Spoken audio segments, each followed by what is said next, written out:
যাও রে বনের কবুতর ফাতেমা কান দিয়া কয় আজ বসে কারবালার আগুন লেগেছে মোর কলিজায় আল্লাহুম্মা সাল্লি আলা সাইয়্যিদিনা মাওলানা মুহাম্মাদ ওয়া আলা আলি সাইয়্যিদিনা মাওলানা মুহাম্মাদ।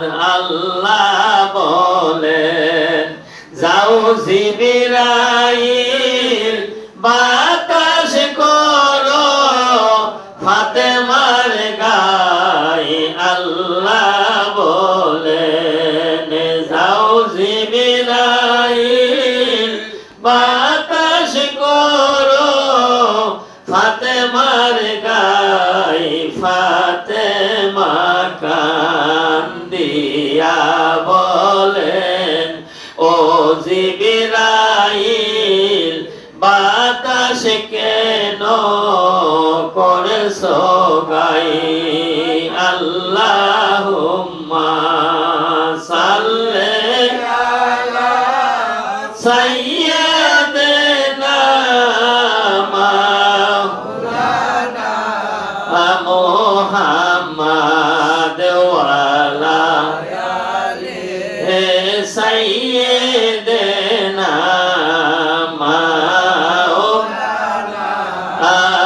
মুহাম্মাদ। ফাতেমা কান দিয়া বলে ও জিবরাইল বাতাস কেন করছো গায়ে পুত্রর শোকে কলিজা আংরা বাতাসে কি ঠান্ডা পাই আল্লাহুম্মা সাল্লি আলা সাইয়্যিদিনা মাওলানা মুহাম্মাদ ওয়া আলা আলি সাইয়্যিদিনা মুহাম্মাদ। লা ইলাহা ইল্লাল্লাহু মুহাম্মাদুর রাসূলুল্লাহ সাল্লাল্লাহু আলাইহি ওয়াসাল্লাম। আলহামদুলিল্লাহ। আমি প্রথমে আপনাদেরকে একটি আমলের কথা বলবো। আমি এশার নামাজের পর এই কথাটা বলছিলাম। আমরা প্রত্যেকটা মানুষ পীর কেন ধরি? পীর কোন কাজে? পীর দিয়া কি হবে? পীরের আমল নামার থেকে নেক ভক্তকে দিবে না, ভক্তের আমল নামার থেকে ফিসাব নেক নিত পারতো না, সম্ভব না। তাহলে কেন পীর ধরা হলো? পীর ধরি এই জন্য, পীর হইল শিক্ষাগুরু। কি শিক্ষাগুরু? কি শিক্ষা? এটা বাংলা, আরবি, উর্দু, ফার্সি এসব শিক্ষা না, দুনিয়ার কোনো শিক্ষা না। শিক্ষা হলো কি আখিরাতের, দুনিয়া এবং আখিরাতের শিক্ষার জন্য ফিসাব ধরন। তাহলে পীর হলো শিক্ষাগুরু, পীর দুনিয়া এবং আখিরাতের জন্য পীর ধরন, দুনিয়ারও মঙ্গল আখিরাতেরও মঙ্গল। তাইলে হিসাবে ভক্তদেরকে কি বলবে, কি শিখাবে? আমি তোমাকে ধরছি তো দুনিয়া এবং আখিরাতের শিক্ষার জন্য, শিক্ষার জন্য ধরে নাই।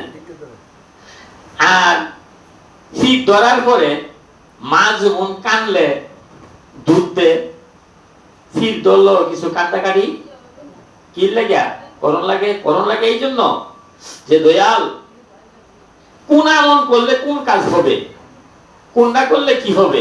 প্রত্যেকটা পীরের দরবারে ইসলাম, প্রত্যেকটা পীরের দরবারে 11 তারিখে মাহফিল হয় না?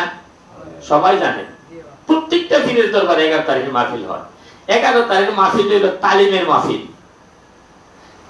আজা মহরমের যে সান্দা, ইটা জিল হক মাঝে সান দিয়ে বইলা দিতে হবে যে মহরমের সান এত তারিখে উঠতেছে, মহরমের সান্দে এই কার্যক্রম করবা, এইভাবে নামাজ পড়বা, এইভাবে কি করবা, রোজা রাখবা, এই ইবাদত গুলা করলে এই কাজের হিসাব। এই কথাটি 11 তারিখের মাহফিলে বইলা দিবে। এক সান্দে আরেক সান্দের খবর, আমার কথা আপনারা বুঝেননি, এক সান্দের খবর আরেক সান্দের খবরে জানাই দিবে।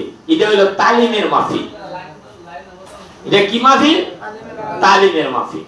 আচ্ছা, এবার আমি আমার ভাইকে জিজ্ঞাসা করছিলাম, আমার ভাই বড় একজন হিসাবের কাছে মুরিদ, বড় দরবার।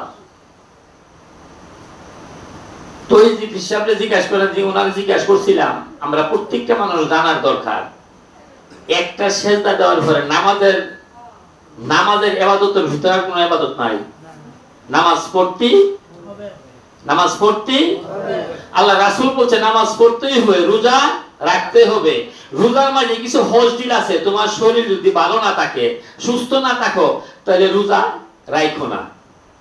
আর যখন তুমি ফরজ রোজা, শরীর খারাপ থাকে, তুমি যদি পরবর্তী স্টেপে শরীর ভালো হয়, ফরের সান্দে রোজাগুলা কইরা লাইও। তারপর যদি না পারো, তাহলে একটা মিসকিন খাওয়াই দিও, অথবা রোজার যে যাকাত রাইডা দেয়া দিও। কিছু হজদিল আছে রোজার ব্যাপারে, কিন্তু নামাজ ব্যাপারে হজদিল আছে। নামাজ ডাইরেক্ট পড়তে সুন্দর না করে, তুমি সাগরে 2 বার ফোন দিয়েছে হালিউটা, তুমি হেলো হেলো করো, সুন্দর না করে জিগাও সাগরে গিয়া। যাই হোক, আমি যে কথাটা তুলছিলাম, কথাটা কি তুলছিলাম, ওয়াজটা মনে আছে? নামাজ পড়তে হবে। রোজার মধ্যে হজদিল আছে, নামাজের মধ্যে হজদিল নাই। আল্লাহ রাসূল বলছে নামাজের মধ্যে হজদিল নাই। এরপরে নামাজের মধ্যে আবার বিরাট একটা ব্যাপার স্যাপার, যেহেতু আল্লাহ রাসূল রজবের সাথে 26 গিয়া 27 রাত্রে মেরাজে গেছিল, এই মেরাজের মাধ্যমে কি করছে? 5 ওয়াক্ত নামাজ, রোজা, যা কিছু আছে মেরাজের রাত্রে আনছে না? মেরাজের রাত্রে আনছে। তাহলে 50 ওয়াক্ত ছিল প্রথম। কত ওয়াক্ত? 50।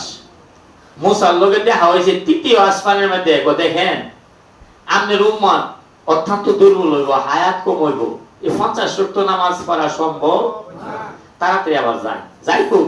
এইভাবে যাইতে 5 বার গেছে, 5 বার যাইতে মাত্র 5 ওয়াক্ত নামাজ। এই 5 ওয়াক্ত নামাজ আমরা পড়তে কষ্ট হয়।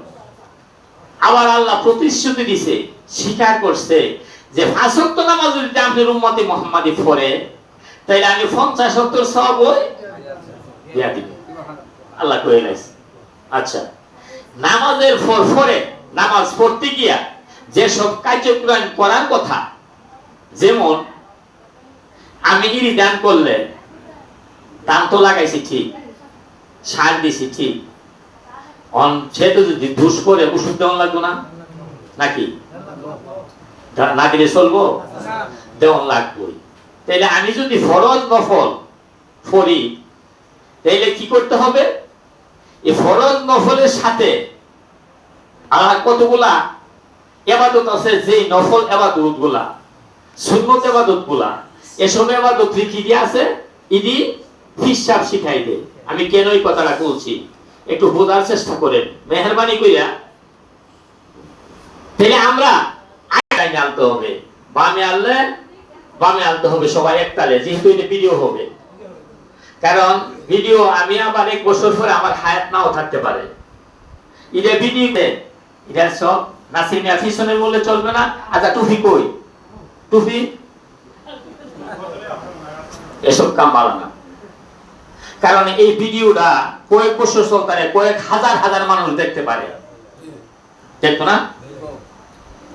যদি ভিডিওটা ইন্টারনেটে ছাড়া যে হাজার লাখ মানুষ দেখবো, তো তুমি আজ টুপি ছাড়া আও লাগে সে পাগল হয়েছে, এটা কি? এটা তো কাম পালা না, খেয়াল করতে হবে।